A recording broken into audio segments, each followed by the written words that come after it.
Et comme je vais parler d'argent, et comme je sais que, parce qu'on commence à se connaître, la ministre et moi, M. le Président, je sais que la ministre dit « Ah oui, mais si on n'avait pas eu un trou de 7 milliards 200 millions, peut-être qu'on en aurait de l'argent. » Alors, je veux simplement dire rapidement que ce chiffre, M. le Président, de 7 milliards n'apparaît pas dans un rapport ni du vérificateur général, ni le rapport Godbout-Montmarquette qui avait été demandé par le premier ministre.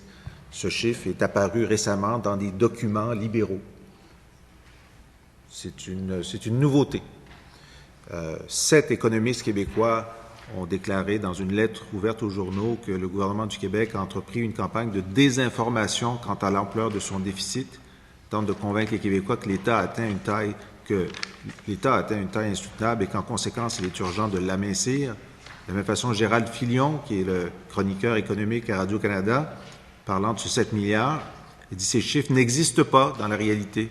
Ce sont des projections qui sont faites et qui sont utilisées dans la communication politique du gouvernement. » Et il appelle le gouvernement Couillard, je m'excuse d'avoir utilisé le mot, le gouvernement libéral gagnerait en pertinence en parlant des vrais chiffres, dit ce communicateur reconnu.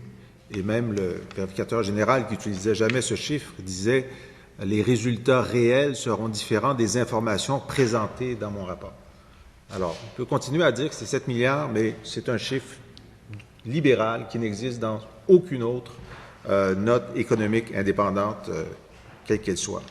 Mais il y en a de l'argent. Malgré ce déficit inventé, il y a eu 210 millions de dollars pour des gens qui n'étaient pas malades cette année. 210 millions de dollars pour les médecins spécialistes en augmentation de rémunération. Ils n'étaient pas autistes, ils n'étaient pas itinérants, ils n'étaient pas malades. Il y a un choix politique qui a été fait de leur verser cette somme.